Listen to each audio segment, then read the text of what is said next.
And each time I say Hythe, I'll be here forever. Right. Now we've got a few speakers here today, so I won't hang about, and I'll try to be very, very brief. Now then, just a few reminders that if you haven't yet signed in, there's a table up there.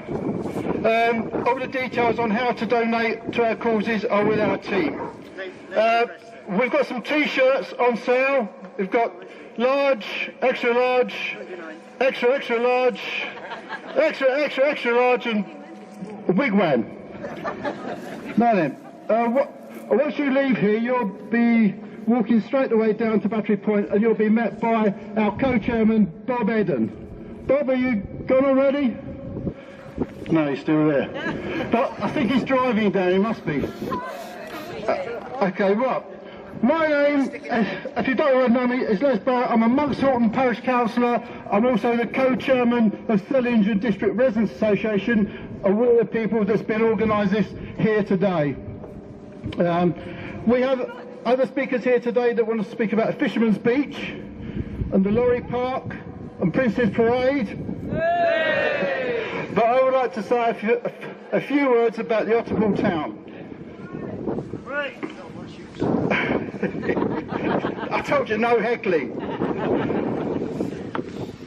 Although the reason for our coming together is a serious one, this is a fun day, so please enjoy it. We are like-minded people, we are thinking people who have just come together to have some fun on the day. Now, Kate Chesterman, she's one of our team. I think that she's already left, but she's actually walking there and back 5 miles on stilts. So a big hand to Kate Chesterman, please. Absolutely bonkers. Now, I'll go straight to the point. We don't need a new town, and we don't need the type of houses that Shetway District Council intend to build in that town. We need houses. We need homes for local people, and we need them to be affordable, really affordable for the average wage earner in Shetway. Whether it be buying or renting, the rent or the mortgage repayment should be commensurate with wages. This is not unachievable, but will only come about with community-minded representatives. Already, there are almost 9,000 homes being built across Shetway for local people. And the sites for these homes have been agreed through a democratic process called the local plan and spread across Shetway. This is how it should be, a process where we get to have a say in what goes where. The proposal to build a new town within our rural communities was the idea of David Monk at Shetway Council. And is completely outside of the democratic process. It was the Council's expression of interest to central government that has led us to where we are today. We already know about how Monk and Stewart, the CEO, purchased the land without a cabinet or a council meeting, so I won't go over old ground. We do know that Monk must have lied to central government because the criteria to get government backing has to be one where it is community-led, and clearly it's not. Already the government has coughed up over £1.2 million to Shetway, backing the building of a town. And let's not forget that two of the people that will be benefiting from government funding are the Reuben brothers, aka Cozumel Estates, the third richest people in the UK. Based offshore in a tax haven, it's not inconceivable that we will have a situation where Cozumel will be receiving grants to build homes, our money, taxpayers' money, and selling them at a good profit and taking that profit away from these shores to the British Virgin Islands to be squirreled away. This is not how it should be. And our council, Shetway District Council, are their bedfellows. Absolutely outrageous.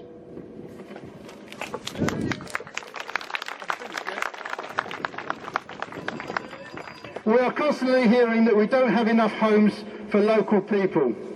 There's not enough council homes or social housing. We're told that rents are too high. We hear about how private landlords are ripping off people. It's all true. Drying up. We hear about how private landlords are ripping off people, and there are two private landlords in our council, Mr. Monk and Mr. Hollingsby. One's a leader and one's a deputy leader.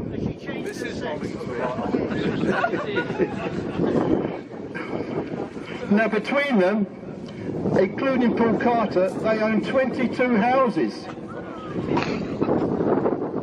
Now,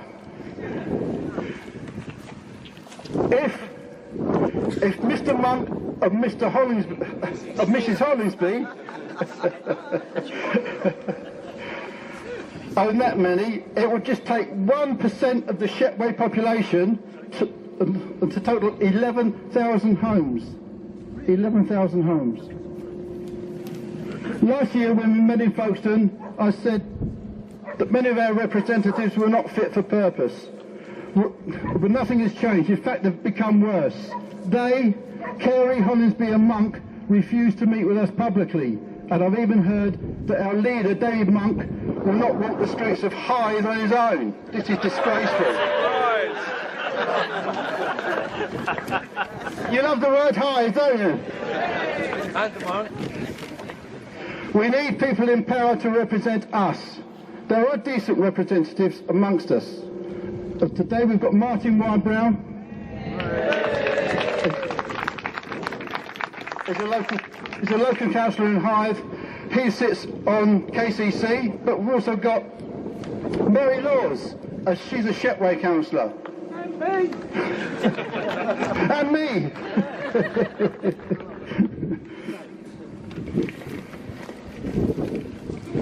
But it doesn't matter if they're green, purple, blue, red or yellow. Our plight here in Shepway is above tribalism. I wish your wind would stop. Don't confuse district elections with general elections. Look at the candidate standing. Speak with him or her. Get their views on local issues. The issues that face us today here in Shepway are far too important to be left to politicians and experts. We need a voice for Hythe, Lynn, Selling, Stanford and all the other communities all around here.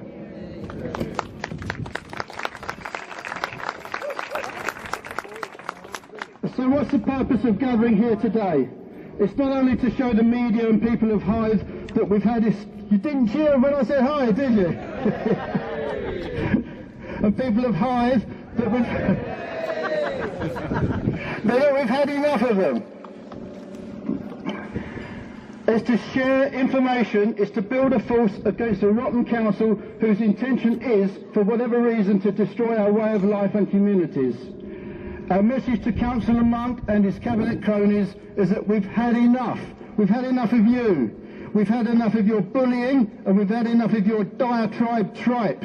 You know the ones. Mud is brown. It's only farmland. It's mud, so it's a brownfield site. We're all living in Cockalulu land. And the best one of all, we're all snuffish. The list is endless. Rent-a-mob. Oh, rent-a-mob, sorry. We're all rent-a-mob, especially in Hythe. Don't say Hythe at your speech, for God's sake. We must become a force to be reckoned with. We therefore need funding to fight against this injustice, which means that we could take it through to a JR or a judicial review. So please give generously. Sign up to our new website and help keep our Shepway a decent place to live and work. Thank you very much.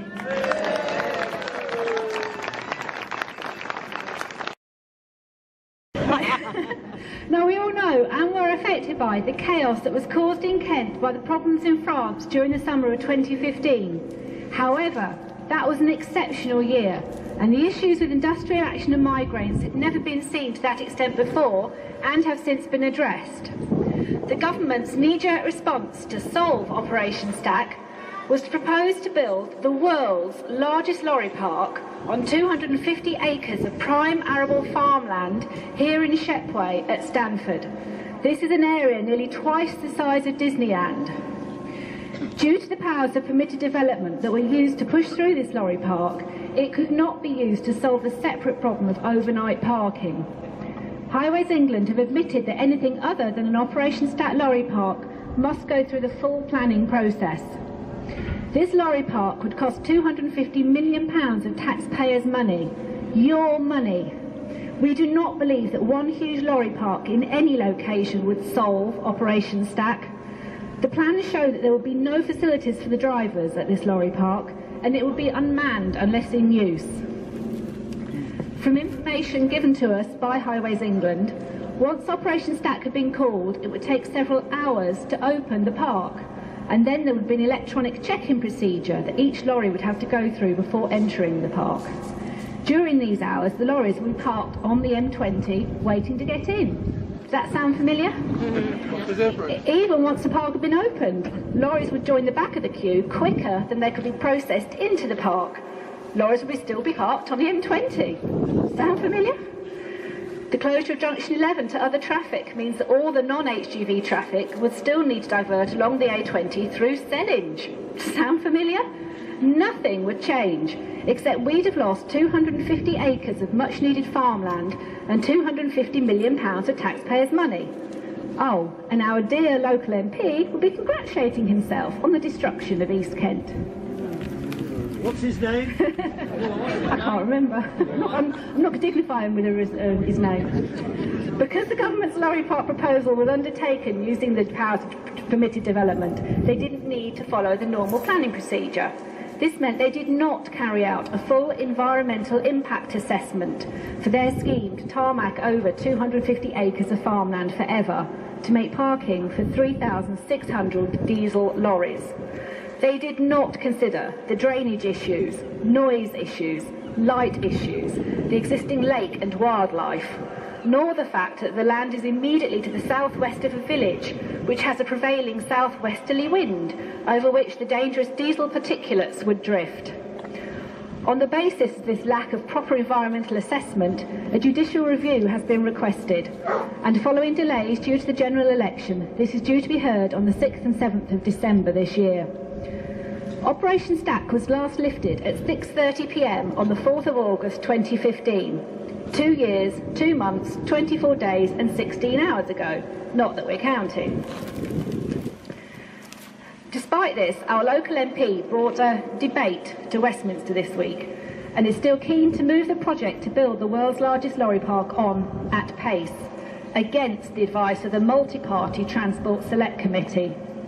This debate saw 3 like-minded Conservative MPs discuss both general lorry parking issues and the Operation Stat lorry park, with our local MP quite forcefully attempting to get the Minister for Transport legislation to agree to intervene to stop the judicial review from going ahead by reaching an agreement with all parties. Why now, at this late stage? Is he worried they're going to lose? What MPs are now doing is using people's fear of the unknown to suggest to the government that the proposed lorry park be used as a customs clearance area in the event of a hard Brexit. But Highways England have already admitted that they can only build an Operation Stack using permitted development rights. They can't, for example, use it for overnight parking. Consequently, a customs clearance area would need full planning permission. It simply could not be built in time for a potential hard Brexit in March 2019. Highways England themselves say that the proposed lorry park would take 2 years to build, so at the best it wouldn't be ready until 2020. Facilities would be required at the site, so the current plans would need significant reworking, plus they would need access from the London-bound carriageway, which is not currently shown on the plans. The government now has an opportunity to evaluate what is needed to mitigate the impact of Brexit upon customs checks and build an appropriately sized and located facility. A site 15 miles away from the port of Dover is not it. So, Mr Collins and Mr Elphick and the rest of your cronies, we will not stand by quietly while you plot to destroy this area of the Garden of England and turn it into a giant slab of tarmac. We will continue to fight. We'll see you in court in December.